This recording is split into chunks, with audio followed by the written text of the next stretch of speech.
الحمدللہ رب العالمین والصلاة والسلام علی سید الانبیاء والمرسلین اما بعد فاعوذ باللہ من الشیطان الرجیم بسم اللہ الرحمن الرحیم۔ محترم سامعین کرام، کہ آپ جانتے ہیں کہ دنیا کی سب سے مضبوط دیوار کون سی ہے، یا وہ قوم کون سی ہے جو جیسے ہی آزاد ہوئے انہوں نے دنیا پر، اس زمین پر قتل و غارت کری شروع کر دی تھی؟ وہ کون سے ولی اللہ ہیں جنہوں نے کئی ہزار سال روئے زمین پر ولایت کی؟ اس کے علاوہ اور بہت کچھ آج کی اس ویڈیو میں انشاءاللہ عز و جل آپ کی بارگاہ میں پیش کروں گا۔ میرا نام محمد عادل اطاری قادری اور آپ دیکھ رہے ہیں میرا یوٹیوب چینل عادل قادری پوڈ کاسٹ۔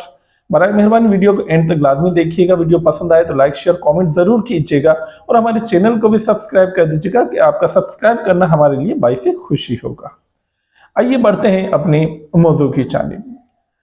کئی ہزار سال پہلے روئے زمین پر اللہ عز و جل کے ایک ولی کی حکومت تھی۔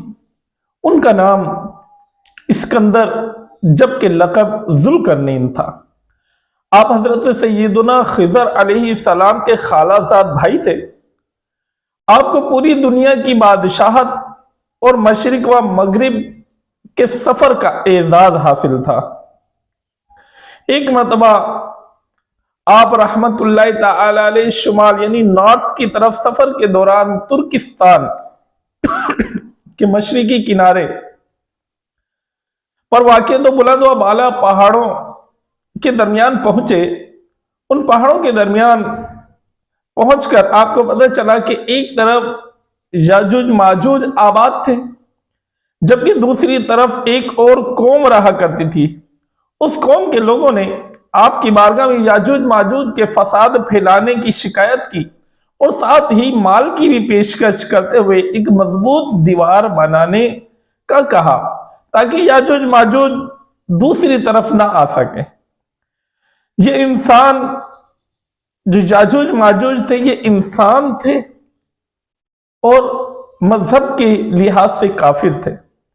یہ جس جاندار کے پاس سے گزرتے اسے کھا جاتے تھے۔ یہ موسم بہار میں اپنے غاروں سے نکل کر سبزہ کھا جاتے اور خشک چیزیں اٹھا کر لے جاتے تھے۔ ان کے پنجے اور دانت درندوں جیسے اور ان کے بال اتنے لمبے تھے کہ جسم چھپا لیتے ہیں۔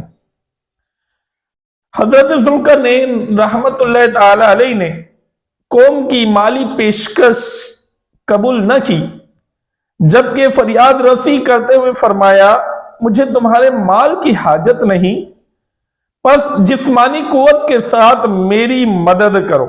چنانچہ آپ نے پتھروں کے سائز کے لوہے کے ٹکڑے منگوائے اور زمین کھودنے کا حکم دیا۔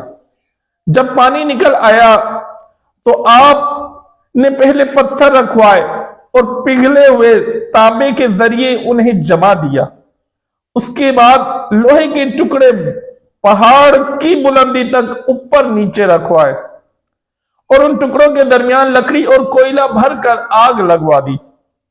پھر اوپر سے پگھلا ہوا تانبا دیوار میں پلا دیا گیا۔ یوں ایک مضبوط دیوار تیار ہو گئی۔ محترم سامعین کرام، حدیث شریف میں ہے کہ بے شک یاجوج ماجوج روزانہ دیوار توڑتے رہتے ہیں۔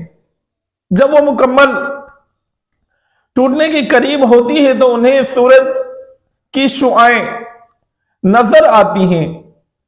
اتنے میں ان کا بڑا کہتا ہے چلو باقی کل توڑیں گے، تو اگلے دن اللہ عز و جل اس دیوار کو پہلے سے بھی زیادہ مضبوط بنا دیتا ہے۔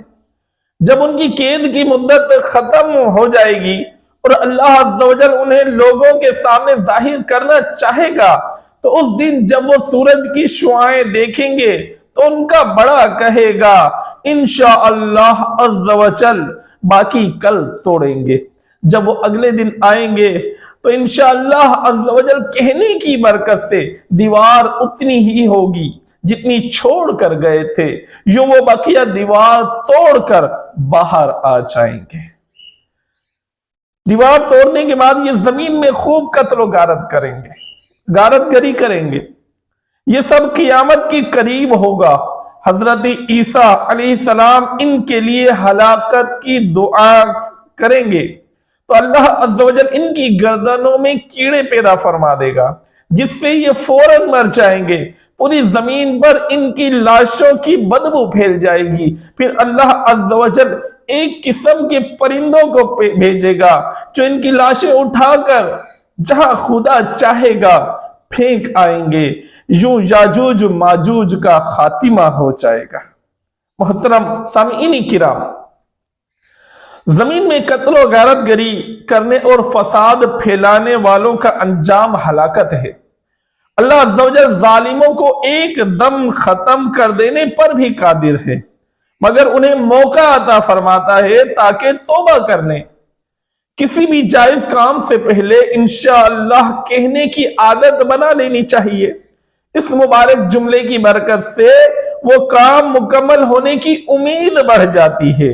ہمارے پیارے نبی صلی اللہ تعالی علیہ وآلہ وسلم کو بھی قرآن مجید میں کسی کام کو کرنے سے پہلے انشاءاللہ کہنے کا حکم فرمایا گیا ہے۔ محترم سامعین کرام، لہذا ہمیں بھی چاہیے کہ اپنے معاملات میں جو مستقبل میں ہونے والے ہیں، جو بھی ہم نیتیں کریں، ان تمام کاموں سے پہلے ان نیتوں کے ساتھ انشاءاللہ عز و جل ضرور کہہ لیں۔ انشاءاللہ اس کی برکت سے اللہ نے چاہا تو وہ کام بھی مکمل ہو جائیں گے اور خیر و برکت و عافیت والے ہوں گے۔ اللہ عز و جل ہم سب کو علم دین حاصل کر کے اس پر عمل کی توفیق عطا فرمائے۔ السلام علیکم ورحمۃ اللہ وبرکاتہ۔